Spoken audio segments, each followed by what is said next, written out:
So we have some new knives to check out for the first time. Starting it off, we have the new JACKWOLF knives Midnight Jack. Now we will have these on the NEEVEKNIVECO site. We'll have each version, so we'll have a bunch of each version. So if you're gonna buy a Midnight Jack, make sure you get it from the NEEVEKNIVECO site. I would greatly appreciate it. I will link other sites as well in the description. So if they are sold out there, you can find them at other places. So there'll always be a link down there for you. This is my favorite JACKWOLF. So as far as the slip joint versions go, actually, as far as they go, period, because this is technically the locking version of the Midnight Jack, which is my favorite locking knife that he does. Now, as far as the Midnight Jack goes, I switched like once or twice to one of the new models just on like a honeymoon phase, but quickly went back to the Midnight Jack. Something about the walk and talk. And I absolutely love the pull on this one. So that's something I talk about often with slip joints, period, is the pull. How easy it is to grip it and rip it. Is it like where I got to get my nail in there and find it and then tug and rip my nail off? No, I want to be able just to pinch and pull without any threat or any fatigue. Just grip it and rip it and it be nice and comfortable. And that's how this one is. And since the blade pops out a lot down here, the leverage point is really nice. So it has the ability to have a very strong back spring for the amazing walk and talk and for that nice snap. Listen to that.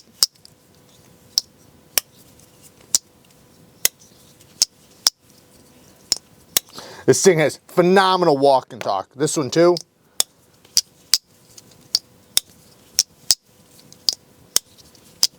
You can hear it after it's broken in.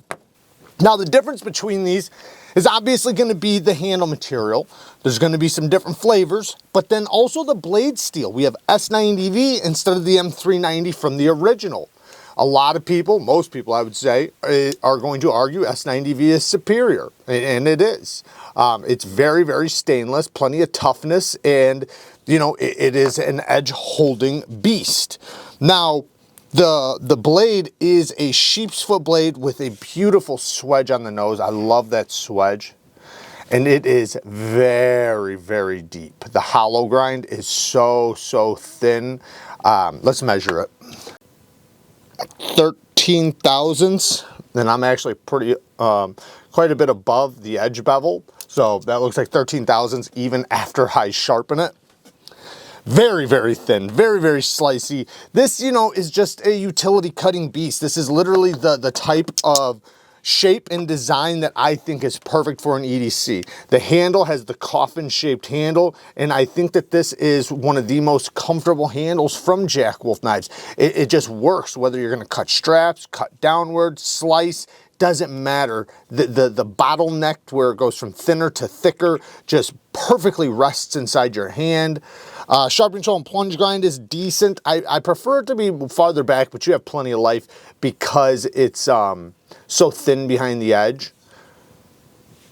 The edge came very, very sharp. Titanium bolsters, as you can see, just like all the JACKWOLFs, you know, they are titanium with an overlay, and there's 5 different versions. So lots of flavors with this one. Like I said, I'm going to be talking about it on February 16th even more because that's when they drop. They drop on February 16th at 2 p.m.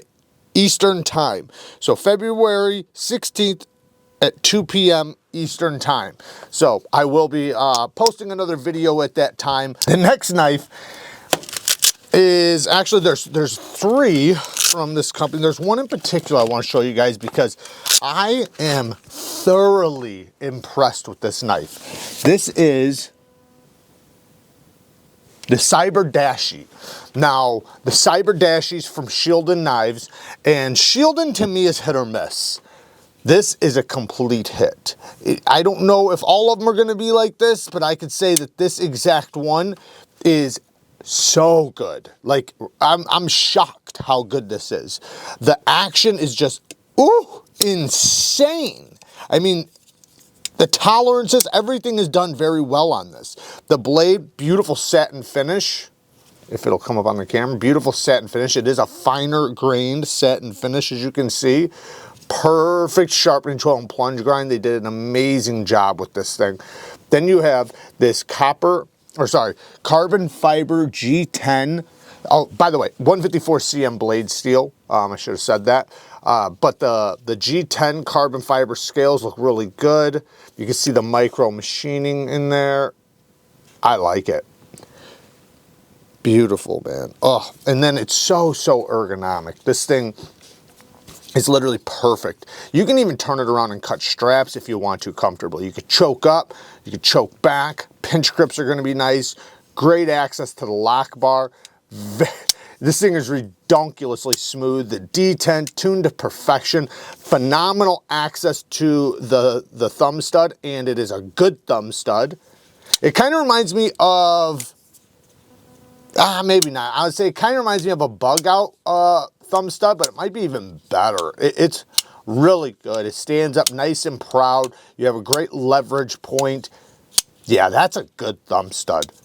Love it when you get a good thumb stud. Then we have a titanium mill pocket clip. It's a little bit tight. It could be a little bit looser, but it's okay. It's still good. It is TA hardware all the way around.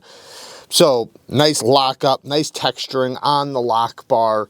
They did a great job with this one. This is possibly the best. This is the best one I've tried from them yet. It is that damn good. So the action is just superior to anything I've tried from them, and everything else is superior too. From the fit, the finish, tolerances, just about everything. Let's check the lockup. I'm so glad that didn't fail. Now the next one is another Shieldon. Now I'm not sure about this one. Again, 154 cm blade steel. This one is the Kite. So the problem I have with the Kite is that the only deployment is a front flipper on a crossbar lock.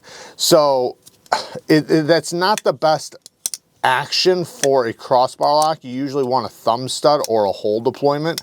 Now you can use the crossbar, but what they should have did was they should have made this lower right here and made this higher or something so you have more leverage. I can't slow roll it around because I get stopped. I mean, I can, but it's not like an assertive click. Like, you want to be able to roll it all the way around rapidly. You can do it, but it's not, you wind up hitting this corner right here on the way over.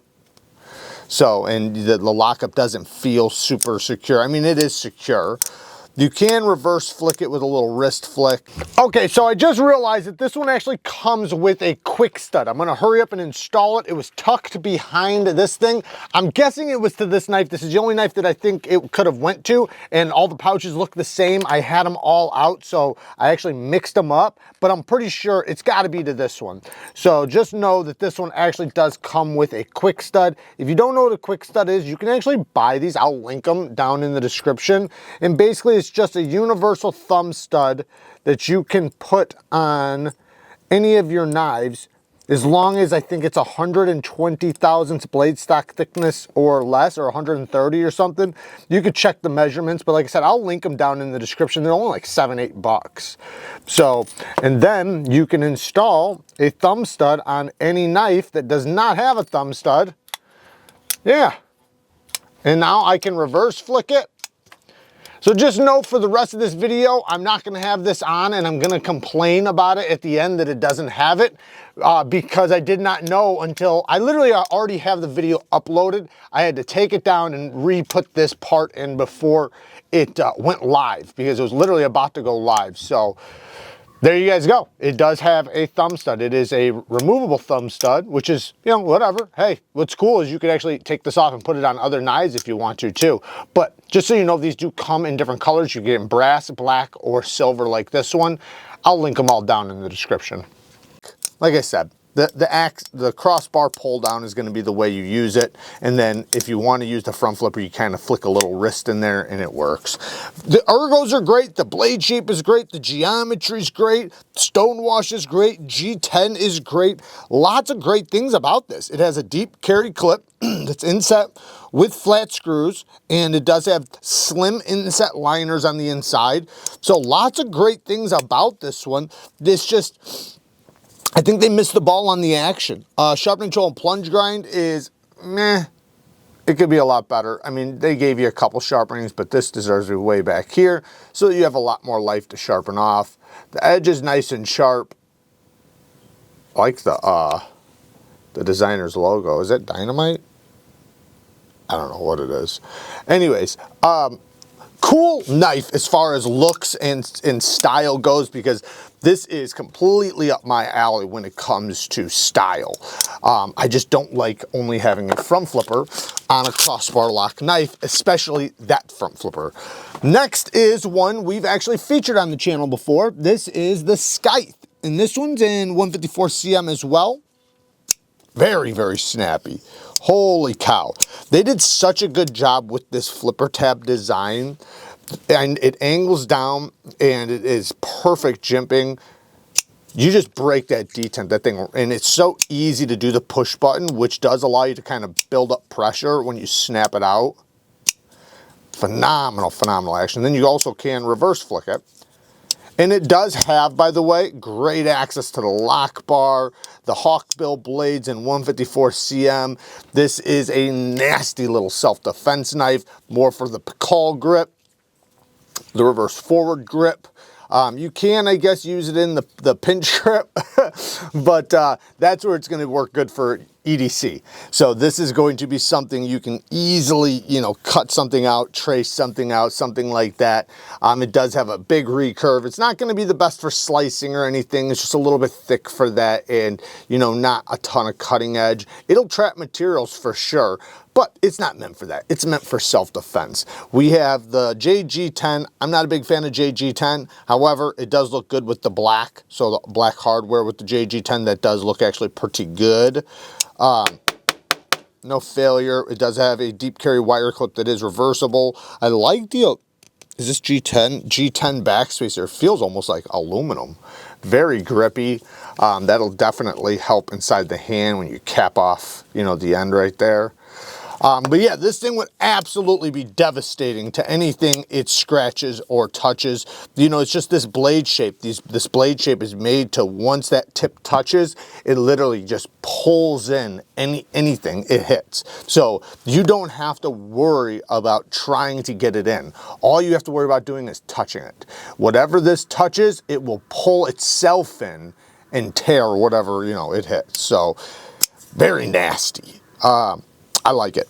Sharp control and plunge grind could be better, but I know it's a self-defense knife, so I'm not too mad at that one. The hardware is big hardware. Nice. I think it's T10 or is it T8 or T10, something like that. Looks good. Super snappy action. Yeah, this is one I really like. I do like that one. And then last, we have a new CIVIVI. Now, this CIVIVI is the CHIRO, but the CHIRO, I had one little issue. So I opened it up and the tip hit something when I was opening it. And now I have a downward facing tip. My tip is angled downward a little bit, as you can see. A little to the side as well.